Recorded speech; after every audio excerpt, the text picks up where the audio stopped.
My name is Grigory Piekarski. I'm one of the owners here of Vesta Preferred, and I'm the lead of the Vesta team, the top 5 sales team in all of Chicago. Today we're going to talk about 5 words all brokers that do real estate, to practice real estate, should know. The first word, escrow. Escrow has been popularized by everybody's favorite real estate show, $1 Million Listing. I got $5 million under escrow, I got $2 million under escrow. But what does escrow mean? Essentially, escrow means that you have deposited, or the buyer has deposited, a certain sum of money called earnest money to lock up a contract. So when a house goes under escrow, that just means that it's under contract. So that means that both the seller and the buyer have signed the contract, and now the first step of earnest money has been deposited in an earnest account. Word number 2, due diligence. What is due diligence, especially in real estate? Due diligence means it's the period that the buyer has to do all that they can possibly do to try to find out as much as they possibly can about the home that they are buying. It's called the due diligence period. Different states have different terminology, different statutes, and different time zone and timeline for people to do due diligence. But basically, you want to do the inspection, you want to find out as much information about potentially the builder, if it's new construction, you want to look at all the financials, if it's a high rise. It's the time that is the most critical period for the buyer to be able to try and lift every stone and find out everything that they possibly can before they pay the big sum of money to buy the piece of real estate. So due diligence, very, very important to know. Third word, pre-approval. That is one of the most important 2 words to know in real estate. Pre-approval. It is something that you want to ask for a buyer before you go out and take them out to look at homes. Basically, a pre-approval just means that a lender has done a soft pull on their credit, checked out their financials, and they give them a letter that states you can buy a house up to this amount with this % down.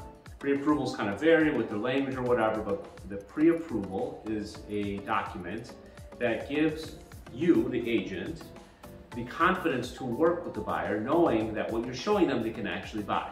A lot of brokers, they don't ask for pre-approvals, and they find out very painfully at the end of the process, after taking a look at, let's call it 50 homes, spending months and hours with the client, that actually they can't get the house because they can't get the money. So pre-approval, make sure to always get a pre-approval in the very beginning of working with anybody.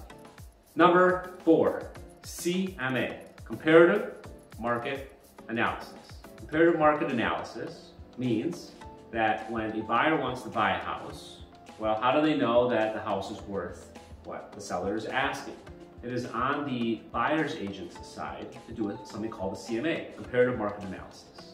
That just means that you're going to compare it to like and similar style homes. You discount for things that it doesn't have, you increase the value for things that it does have as compared to the other properties, and you tell the buyer, hey listen, this is what it actually is worth. So when I go out and take a look at properties with my clients, first I want to make sure that they like what they see, but I never take the list price as the value gauge, because that just means that that's what the seller wants. It's your responsibility as the buyer's agent to do these CMAs, to really watch the buyer's best interest, meaning you're watching their money by looking at all the other comparable homes that have sold, and make sure that what they're paying is actually worth what the house is worth.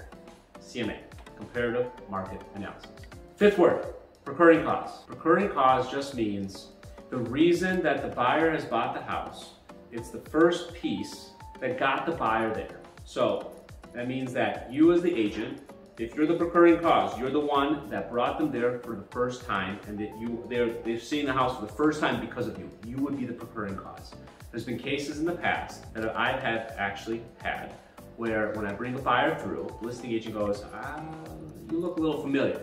And that's the time that I realized that they were there before with another agent, and they, for whatever reason, didn't want to work with them, or they're just coming through again for another showing. And I realized at that moment that my commission was at stake. Recurring cause is one of the first and main factors that determines who gets paid the commission at the end of the sale. So it's really, really important to make sure that you know that without a shadow of a doubt, you are the recurring cause that brought the buyer that wants to buy the house, and they're the reason that they bought the house. Make sure that you know 100% that you're the recurring cause.